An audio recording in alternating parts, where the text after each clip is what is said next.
Have you ever noticed that the things you want most in life seem to slip through your fingers the harder you try to grab them? It's like trying to catch a wet bar of soap in a bathtub. The more you squeeze, the faster it flies across the room. Or think about those nights when you're lying in bed, staring at the ceiling, desperately telling your brain to just go to sleep because you have a big day tomorrow. What happens? You stay wide awake for hours. But the moment you finally give up, stop caring, and accept that you'll just be tired tomorrow, boom, you're out like a light. This is one of the strangest glitches in the human experience. It's a paradox where effort actually destroys your results. And while this glitch is annoying in everyday life, in the world of trading, it is the absolute silent killer of accounts. It is the wall that stands between the person who struggles for years and the professional who makes it look easy. Most of us were raised on a very simple lie. We were told that the harder you work, the more you'll earn. We were taught that sweat, grind, and long hours are the only path to success. If you want to be a doctor, you study until your eyes bleed. If you want to be an athlete, you train until your muscles fail. But then you walk into the market, and you try to apply that same hustle mentality, and the market proceeds to rip your heart out. You sit there for 10 hours a day, staring at the screen until you've got a headache. You draw lines, you check 5 different time frames, you read every news headline, and you analyze until you're blue in the face. You are working harder than anyone you know. Yet, your account is shrinking. Meanwhile, there's some guy on a beach who checks his laptop for 10 minutes, takes one trade, and makes more in a day than you make in a month. It feels unfair. It feels like a scam. But the truth is, that guy isn't smarter than you. He just understands the backwards rule of trading. The backwards rule is simple. In the market, your desire to find a trade is the very thing that prevents you from seeing a good one. When you approach the charts with a need to make money or a determination to find a setup, you aren't an objective observer anymore. You've become a hunter. And the problem with being a hunter in a world of numbers is that your brain will start hallucinating prey just to satisfy your urge to hunt. Scientists call this pattern projection.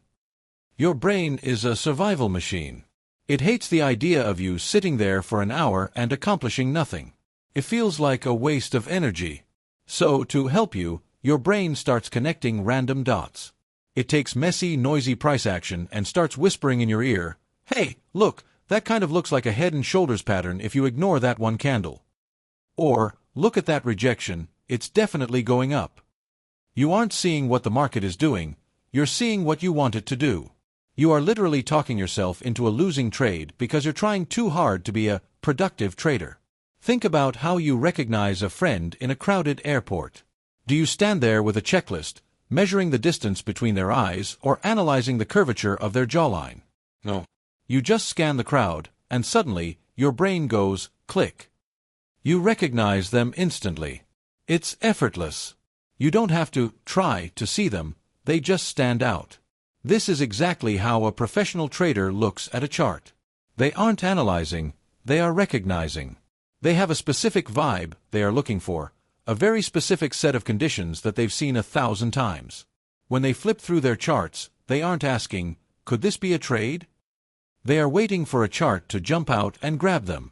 If they have to look at a chart for more than 5 or 10 seconds to figure out if there's a setup, they already know the answer is no. They move on. They don't negotiate with the candles. They don't try to convince the market to be clear. If it's not obvious, it's not there. This is where the instant filter comes in. Most struggling traders spend 20 minutes on a single chart, trying to solve it like a puzzle. They zoom in to the 1-minute chart, they add a Fibonacci retracement, they check the RSI, and they try to build a case for why this trade might work. But here's the secret. The more time you spend looking at a single chart, the more likely you are to take a bad trade. Why? Because of investment bias. If you spend 20 minutes analyzing something, your ego feels invested. You want to be right after all that work. You don't want to admit you just wasted 20 minutes for nothing. So, you force a trade. The professional, on the other hand, uses the instant filter. They glance at the price action. If the face of their setup isn't immediately recognizable, they click the next button. They can scan 50 markets in 5 minutes and walk away with 0 trades, feeling perfectly happy. They didn't fail to find a trade, they successfully filtered out the noise. Let's talk about the spider mentality. Imagine a spider sitting in the corner of its web. The spider is an incredible hunter, but it is also the ultimate practitioner of doing nothing. It doesn't run around the room trying to tackle flies in mid-air. It doesn't get frustrated if no bugs fly by for 2 days. It doesn't think, "Man, I really need to work harder, let me go chase that fly over there." If a spider does that, it leaves the safety of its web, wastes its energy, and probably gets squashed or eaten. The spider knows its only job is to build a high-quality web in a good location and then wait. The web is the strategy. The fly hitting the web is the market signal. When that web vibrates, the spider doesn't analyze if it's a fly. It feels the vibration and acts instantly. Until that vibration happens, the spider is basically a statue. Most traders are like spiders that have forgotten how to wait. They are running around the ceiling, exhausted, wondering why they can't catch anything. You have to learn that in trading, waiting is the actual work. Clicking the mouse is just the paperwork. The hardest part of this is the silence. Our society has conditioned us to feel guilty if we aren't doing something. If you're at your desk and you aren't typing or clicking or reading, you feel like you're being lazy. You feel like you aren't earning your success. But in the market, your activity is actually your biggest expense. Every trade you take has a cost, not just the commission or the spread, but the mental capital. Every time you enter a position, you're opening a door to stress, emotion, and potential regret. Professional traders are extremely stingy with their mental capital. They don't want to spend it on a maybe.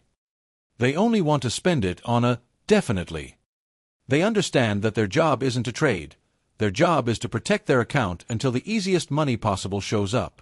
It's like being a high-stakes poker player who folds 90% of their hands. They aren't losing when they fold. They are staying in the game so they have all their chips ready when the pocket aces finally arrive. Now, imagine the difference in your stress levels if you adopted this effortless mindset. Think about the last time you took a trade that you had to work for. You probably felt anxious the whole time. You were checking your phone every 2 minutes. You were moving your stop loss. Your heart was pounding. That's because deep down, you knew you forced that trade. You knew it wasn't a friend in the crowd. It was a stranger you tried to convince yourself was a friend.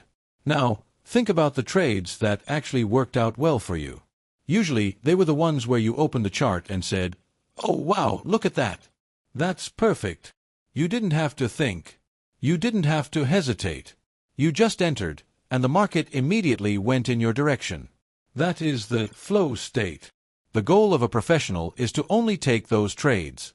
If it doesn't feel easy, it's probably going to be hard. This brings us to the mirage of the small move. Amateurs are obsessed with catching every single move the market makes. They see a 100-point rally and get angry because they weren't in it. They feel like they missed out on money. This FOMO, fear of missing out, drives them to try even harder the next day. But professionals realize that the market is like a bus station. There is always another bus coming. You don't have to run after the one you missed and try to jump on the bumper. You just sit on the bench, have a coffee, and wait for the next bus to pull up right in front of you. When you stop trying to catch every move, you suddenly have the clarity to catch the right move. You realize that you don't need to be right every day to be rich. You just need to be patient enough to wait for the moves that are so obvious they feel like cheating. There is a psychological phenomenon called pareidolia. It's the reason people see faces in the clouds or the image of a saint on a piece of toast. Our brains are hardwired to find meaning in randomness. If you stare at a pile of rocks long enough, your brain will eventually find a pattern. The same thing happens with price charts. If you stare at a messy chart for 30 minutes, your brain will eventually find a breakout or a reversal. But it's a hallucination. It's not real. The 3-second rule, or what I call the quick glance, is your protection against this.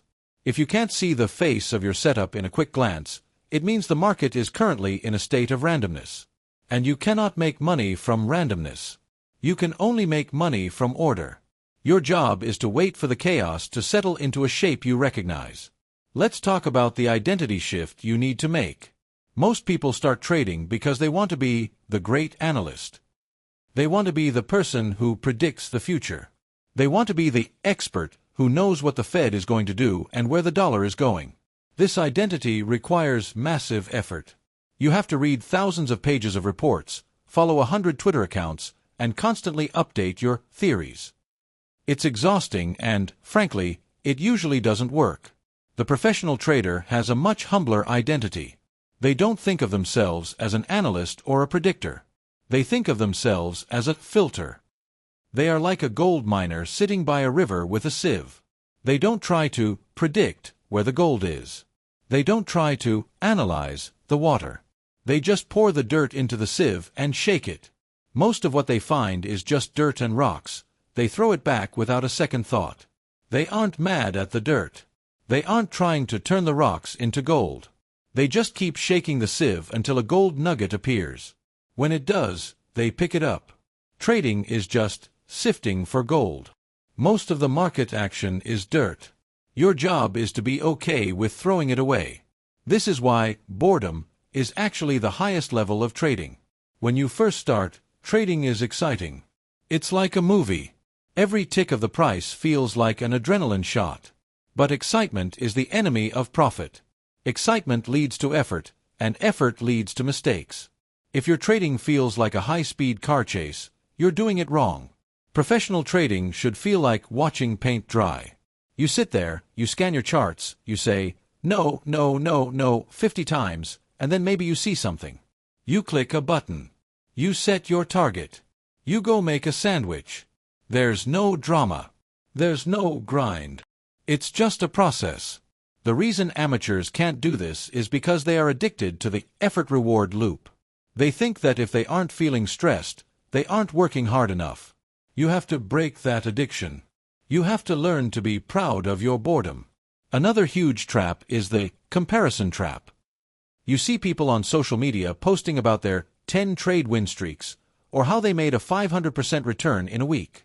You feel like you need to catch up.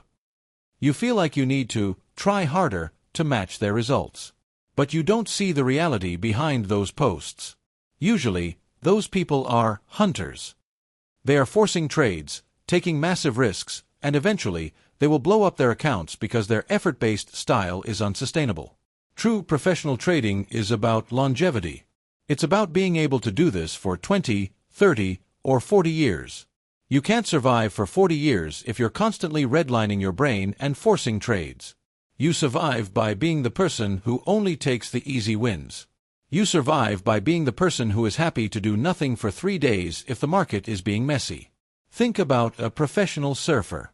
They don't paddle out into the ocean and start splashing around, trying to make a wave happen. They don't try to ride every little ripple that comes their way. If they did, they'd be exhausted in 10 minutes and probably get hurt. Instead, they paddle out to the break and they just sit on their board. They watch the horizon. They wait. They might let 10 or 20 waves go by. To an outsider, it looks like they're being lazy. But they aren't being lazy, they are being selective. They are waiting for the right wave, the one with the right shape and the right power. When that wave finally comes, they don't have to try hard to catch it. They just turn their board, give a few paddles, and the ocean's energy does the rest of the work. Trading is market surfing. You don't provide the energy, the market does.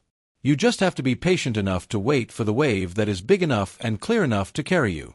So, how do you actually start practicing this effortless style tomorrow? First, you have to embrace the power of no. Your default answer to every chart should be no. When you pull up a new pair, don't look for reasons to buy it. Look for reasons not to trade it. Is the price action messy? No trade. Is it in the middle of a range? No trade. Is there a news event coming up? No trade. Does it just feel weird? No trade. You want to be the most difficult person in the world to convince. You want the market to have to prove itself to you. If the setup isn't screaming your name, assume it's a trap and move on. Second, you have to limit your screen time. This sounds counterintuitive. We are told that screen time is how you learn. But there is a point of diminishing returns. After an hour or two of scanning charts, your brain gets tired. Your filter starts to get clogged. You start seeing things that aren't there because your brain is bored and wants some action. The best traders I know have a very strict routine. They check the markets at specific times, maybe once in the morning and once in the evening. They do their scan, they look for their friends in the crowd, and if they don't see them, they close the laptop. They don't hang out at the charts. Hanging out at the charts is how you get tempted to take junk trades. Treat the market like a grocery store. Go in with a list, get what you need, and get out. Don't wander around the snack aisle if you aren't hungry. Third, you have to let go of the need to know. This is the hardest part for our egos. We want to know why the market moved. We want to know what's going to happen next. But the truth is, you don't need to know why to make money. You just need to recognize what is happening. The market is a giant river of human emotion and money. It flows where it flows. If you see the river moving strongly in one direction and then hitting a wall and bouncing back, that's all the information you need. You don't need to know the names of the people in the river. You don't need to know their motivations. You just need to recognize the pattern of the bounce. Stop being an investigator and start being a pattern matcher. The backwards rule applies to your emotions, too. The harder you try to not be emotional, the more emotional you become. It's like the "don't think of a pink elephant" game. If I tell you not to be angry after a loss, all you can think about is the loss and the anger. The secret isn't to fight your emotions with effort. It's to make your trading so simple and so effortless that there's nothing to be emotional about. When you only take the most obvious, no-brainer trades, a loss doesn't hurt as much. You just think, even the perfect ones fail sometimes. No big deal. But when you work for a trade, and you analyze it for an hour, and you convince yourself it's a winner, and then it fails, that's when you blow up. Because you didn't just lose money, you lost all that effort you put in. Effort creates attachment. And attachment is the root of all trading suffering. Imagine your trading account as a garden. An amateur gardener is constantly digging up the seeds to see if they're growing yet. They're watering them every 5 minutes, they're adding too much fertilizer, and they're constantly moving the plants around to find better sun. They are putting in massive effort, but the plants end up dying from stress. A professional gardener knows that the plants do the growing themselves. The gardener's only job is to provide the right environment, pull the weeds, and then get out of the way. Most of your job as a trader is to get out of your own way. Stop trying to make the account grow. Just provide the right environment, which means following your rules and being patient, and let the math of your strategy do the growing for you. When you truly internalize this, you'll feel a massive shift in your body. Your shoulders will drop. Your jaw will unclench. You'll realize that the weight of the world isn't on your back. You don't have to beat the market. You don't have to outsmart the big banks. You just have to sit by the river and wait for a gold nugget to drift into your sieve. Some days, the river will be full of gold. Some days, it will be full of mud. Neither one has anything to do with your worth as a person. You are just the person with the sieve. This effortless approach is the ultimate edge because it's something that 99% of people simply cannot do. Their egos won't let them. They are too addicted to the grind. They are too scared of being lazy. They will keep running around the ceiling like confused spiders, while you sit quietly in your web. They will keep burning out, while you stay fresh and calm. They will keep trying to be successful, while you simply allow success to happen. The market is a giant mirror of the human soul. If you are frantic, the market will give you a frantic life. If you are desperate, the market will keep you in a state of desperation. But if you can find the courage to stop trying so hard, if you can find the discipline to be bored, the market will eventually reveal its secrets to you. Not because you're a genius, but because you finally stopped making so much noise and started listening. So, tomorrow, when you open your charts, don't hunt. Don't search. Don't grind. Just look. Scan your markets with a quick glance. If you don't see a friend in the crowd within a few seconds, click to the next one. If you go through your whole list and find nothing, celebrate. You just had a perfect day of trading. You protected your capital, you exercised your discipline, and you didn't waste any mental energy. You are one day closer to the aces. Remember, the goal isn't to be the hardest working trader in the world. The goal is to be the most relaxed trader in the world. Because the relaxed trader sees clearly. The relaxed trader waits patiently. And the relaxed trader is the only one who is still standing when the dust settles. Stop trying. Start allowing. The gold is in the river. You just have to wait for it to show up. You don't need more effort. You need more ease. And in that ease, you will finally find the consistency you've been searching for. The game is backwards. Once you stop trying to win, you finally have the clarity you need to stop losing. This is the path. It's quiet, it's boring, and it's the most powerful thing you will ever learn.